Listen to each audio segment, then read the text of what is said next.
السلام علیکم ورحمۃ اللہ وبرکاتہ حامدا و مصلیا اما بعد۔ ناظرین کرام، آج کے درس میں آپ صلی اللہ علیہ وسلم کی ایک ایسی قیمتی 3 نصیحتوں کو لے کر کے حاضر ہوا ہوں جس کو اگر ہم لازم پکڑ لیں گے تو ہماری زندگی کے اندر چین اور سکون بھر جائے گا، قلبی اطمینان ہمیں نصیب ہوگا، ہم ہر طرح کی پریشانی، آفت اور مصیبت سے بچ جائیں گے اور محفوظ رہیں گے انشاءاللہ۔ آئیے میں آپ کو آپ صلی اللہ علیہ وسلم کی اس قیمتی نصیحت کو سناتا ہوں۔ ابن ماجہ کے اندر بھی یہ حدیث موجود ہے اور اس حدیث کو علامہ البانی رحمہ اللہ نے الحدیث الصحیحہ حدیث نمبر 401 کے اندر نقل فرمایا ہے۔ اس حدیث کے راوی ابو ایوب انصاری رضی اللہ تعالی عنہ ہیں، کہتے ہیں کہ میں آپ صلی اللہ علیہ وسلم کی خدمت میں حاضر ہوا اور کہا کہ اللہ کے نبی اکرم و مکرم صلی اللہ علیہ وسلم، آپ مجھے کچھ نصیحت کیجئے، آپ مجھے کچھ وصیت کیجئے تاکہ میں اس پر عمل کروں۔ تو آپ صلی اللہ علیہ وسلم نے جو حکم دیا وہ ہمارے لیے ہے میرے دوستوں۔ صحابہ کرام تو تھے ہی ویسے، اللہ کے ولی تھیں، وہ تو مغفور تھیں، وہ تو مرحوم تھے۔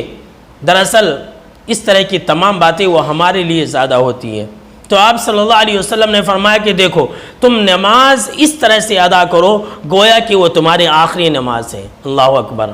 آج ہم نماز اس طرح سے ادا کرتے ہیں جس طرح سے کہ کوئی قرض ہے بوجھ کے اوپر، بس ٹک ٹک مارتے ہیں اور بھاگتے ہیں۔ لوگوں کو تو بے چینی ہوتی رہتی ہے نماز ادا کرنے میں۔ آج کل کے انسان کا جسم مسجد کے اندر ہوتا ہے لیکن اس کا دماغ بازار کے اندر ہوتا ہے۔ 2 سے 3 منٹ میں 4 رکعت نماز پڑھتے ہیں اور بھاگتے ہیں۔ یہ بھی کوئی نماز ہے؟ یہاں دیکھ رہی ہیں آپ صلی اللہ علیہ وسلم نے فرمایا کہ جب تم نماز ادا کرو تو اپنی نماز کو آخری نماز سمجھ کر کے ادا کرو۔ یعنی اگر کوئی انسان یہ سوچے گا تو ظاہر سی بات ہے کہ وہ اپنی نمازوں کو اچھی طرح سے ادا کرے گا، اس کی نمازوں کے اندر خشوع و خضوع ہوگا کہ پتہ نہیں مجھے اگلا نماز کا موقع ملے یا نہ ملے۔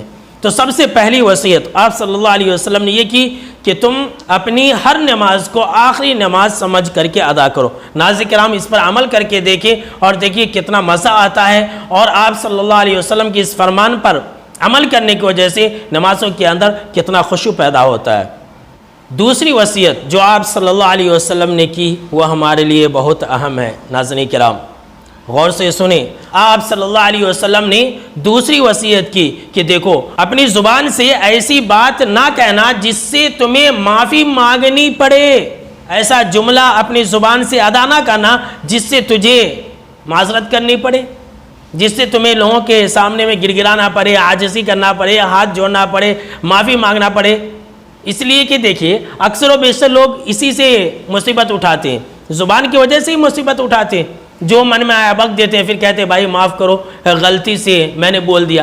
تو بھائی یہ نوبت آتی ہی کیوں ہے؟ ہم اور آپ بولنے سے پہلے سوچتے کیوں نہیں ہیں؟ اس لیے جو عقل مند ہوتا ہے وہ انسان بولنے سے پہلے سوچتا ہے، اور جو بیوقوف ہوتا ہے وہ بول کر کے سوچتا ہے۔ کتنی قیمتی نصیحت ہے۔ اور تیسری نصیحت جو آپ صلی اللہ علیہ وسلم نے کی وہ یہ کی کہ دیکھو، لوگوں کے پاس جو ہے تم اس سے بے نیاز ہو جاؤ۔ یہ نہیں کہ لوگوں کے پاس جو ہے اس پر نظریں جمائے رکھو اور پھر سوچ کر کے ٹینشن میں آ کر کے اپنے آپ کو مصیبت میں ڈال لو۔ نہیں، جو لوگوں کے پاس ہے اس سے بے نیاز ہو جاؤ۔ ٹھیک ہے، اس کے پاس ہے، اس کے پاس ہی رہنے دو، اللہ رب العالمین ہمیں بھی دے گا، یہ امید رکھو، لیکن دوسروں کے پاس جو ہے اس کے چکر میں نہ پڑو۔ اللہ اکبر۔ آج کل لوگ جو ہے اپنی دنیا اور اپنی آخرت کو چھوڑ کر کے دوسروں کو پیچھے ہی پڑے رہتے ہیں، دوسروں کے مال کے پیچھے پڑے رہتے ہیں۔ ارے اس کے پاس اتنا ہے، ارے اس کے پاس اتنا کب سے آ گیا، اس نے اتنا کب کما لیا۔